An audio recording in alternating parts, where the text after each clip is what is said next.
Shalom saudaraku, salam sejahtera. Kebenaran hari ini berjudul Bersahabat dengan Tuhan. Salah satu hal yang mengikat kehidupan manusia zaman sekarang adalah perasaan terlindungi dan bahagia oleh topangan materi, kekayaan dunia, dan keadaan hidup yang sejahtera.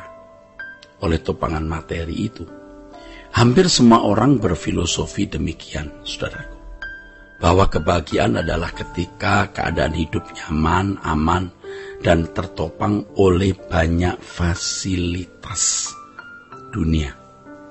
Orang-orang seperti ini merasa terlindungi dan menikmati kebahagiaan, jika memiliki fasilitas hidup dan topangan uang yang cukup atau harta yang cukup, dan kalau bisa berlimpah. Itulah sebabnya bagi banyak orang, kemiskinan menjadi hantu yang menakutkan. Demikianlah fakta yang mengerikan. Hampir semua orang lebih takut miskin daripada takut akan Allah. Mereka lebih takut tidak memiliki fasilitas dunia daripada masuk neraka. Jadi lebih berani masuk neraka. Mereka menganggap kekekalan adalah hal yang sepele. Padahal api kekal atau terpisah dari Allah adalah kengerian yang tidak terbayangkan.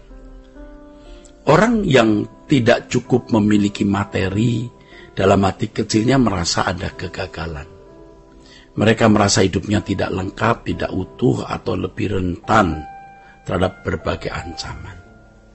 Nah, ini penyesatan di dalam pikiran banyak orang. Dengan demikian, segala usaha yang dilakukan manusia pada umumnya adalah bagaimana meraih kekayaan sebanyak-banyaknya. Cara berpikir seperti ini telah mempengaruhi semua manusia, termasuk orang Kristen, sehingga akhirnya perasaan terlindungi dan menikmati kebahagiaan oleh topangan materi menjadi gaya hidup hampir semua manusia. Nah, ini jadi duniawi. Begitu akhirnya perasaan terlindungi dan menikmati kebahagiaan oleh topangan materi menjadi gaya hidup hampir semua manusia. Saudaraku, sejatinya perasaan terlindungi dan merasa bahagia oleh topangan materi akan terbukti sekadar fantasi. Pada waktu perang, keadaan kacau karena teror atau huru-hara, bencana alam, pada waktu pandemik dan lain sebagainya, baru tahu perasaan terlindungi dan merasa bahagia oleh topangan materi itu palsu. Sebagai contoh lain, ketika ada di atas 40.000 kaki dari permukaan laut lalu pesawat mengalami guncangan, maka secanggih apapun peralatan elektronik pesawat tidak dapat mengalahkan cuaca yang sedang bergolak. Suasana ini sangat menakutkan. Seakan seluruh uang dan kekayaan yang dimiliki seseorang, sehingga ia merasa memiliki kekuatan itu, berkata, ini bukan kawasan kami lagi. Jadi seakan seluruh uang dan kekayaan yang dimiliki seseorang, sehingga ia memiliki kekuatan, bisa berkata, ini bukan kawasan kami lagi. Nah, itu harta dunia baru seakan-akan berkata, kami tidak akan sanggup. Baru pada waktu seperti itu orang menyadari bahwa kekuatan materi itu terbatas. Juga pada waktu dokter menyatakan bahwa tidak ada lagi obat atau peralatan medis apapun yang dapat menyembuhkan suatu penyakit, barulah ia menyadari betapa tidak berdayanya manusia. Menghadapi bencana, manusia baru sadar betapa rapuh dirinya dengan sekuat apapun topangan materi yang dimiliki. Saudaraku, banyak orang tidak menempatkan diri dalam posisi krisis. Pada suatu saat mereka pasti ada di pembaringan terakhir. Banyak orang tidak menempatkan diri dalam posisi krisis, bahwa pada suatu saat mereka pasti ada di pembaringan terakhir. Ini posisi krisis.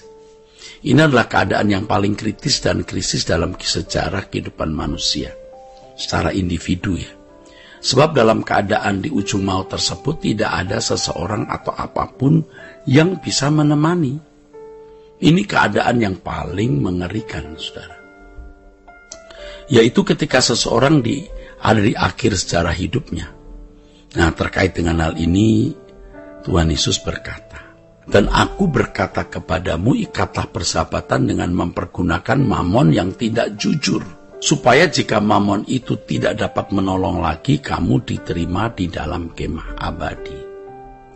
Jadi kalau ada orang yang merasa bahagia dan terlindungi oleh topangan materi, artinya ia bersahabat dengan dunia. Hal itu berarti dia menjadikan dirinya sebagai musuh Allah. Dia tidak menghormati Allah. Orang-orang seperti ini suatu saat akan mengerti betapa tidak berartinya kekayaan dunia itu. Betapa rendah nilai kekuatan topangan materi itu, saudara. Nah, saudaraku, hal ini bukan berarti kita tidak boleh memiliki harta, tabungan, rumah, atau materi lain. Namun, kita yang pertama jangan mengandalkan kekuatan materi tersebut. Dan jangan menganggap bahwa itu yang menentukan kenyamanan, ketenangan, keamanan, dan kebahagiaan hidup. Ikatlah persahabatan dengan Tuhan. Dengan mempergunakan mamon, artinya kalau kita mencari harta, kita menabung, kita punya rumah, ini berarti kita mau menggunakan semua itu untuk kemuliaan Allah. Bukan bersahabat dengan dunia, mempergunakan Tuhan. Ini terbalik. Bersahabat dengan dunia, menggunakan Tuhan, salah. Bersahabat dengan Tuhan, tapi menggunakan dunia, itu yang benar. Jangan bersahabat dengan dunia, menggunakan Tuhan. Tuhan jadi alat. Kita harus bersahabat dengan Tuhan, menggunakan dunia, itu yang benar. Bersahabat dengan Tuhan adalah keadaan ketika kita memandang tidak ada persoalan apapun kecuali berkenan kepada Allah. Tidak boleh ada masalah yang lebih besar dari masalah berkenan di hadapan Allah. Sebab jika kita menganggap ada masalah besar, tentu kita mutlak mengusahakan jalan keluarnya. Dan ketika kita terfokus pada masalah secara berlebihan, ini berarti memberalakan masalah tersebut. Nah, ada banyak masalah yang bisa terjadi dalam hidup kita yang kita tidak boleh memaksa mutlak harus ada jalan keluar. Kalaupun tidak ada jalan keluar, jalani saja. Toh akan berakhir ketika kita meninggal dunia. Toh setiap persoalan juga bisa membahagiakan kita, saudaraku. Apa yang bukan mutlak jangan dimutlakkan. Tapi yang mutlak jangan tidak dimutlakkan. Kita harus memandang semua hal yang bersifat fana itu minor. Akan selesai dan finish seiring waktu dan tanggung jawab kita. Akan selesai seiring waktu dan seiring dengan tanggung jawab kita usai. Misalnya jika kita sakit, kita harus mengubah pola hidup dan pergi ke dokter. Kalau sudah berjuang demikian, tidak sembuh ya kita bawa kepada Tuhan. Kalau belum ya tidak apa-apa, jalani saja hidup dengan sakit, bersahabat dengan penyakit itu. Nah, kalaupun Tuhan tidak menyembuhkan ya bukan masalah. Tuhan pasti peduli sebab tubuh kita adalah bait Roh Kudus. Nah, Tuhan pasti lebih pedulilah. Semiskin atau segagal apapun hidup kita tidak menjadi masalah asal kita menjadi kekasih Tuhan. Sebaliknya, sehebat apapun keadaan kita tidak ada artinya kalau Tuhan berkata aku tidak kenal kamu.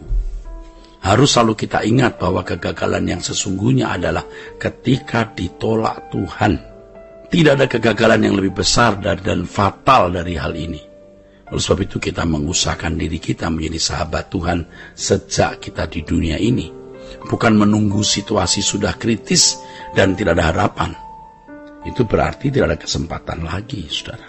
Ya, kiranya kebenaran ini memberkati kita sekalian. Sola Gracia.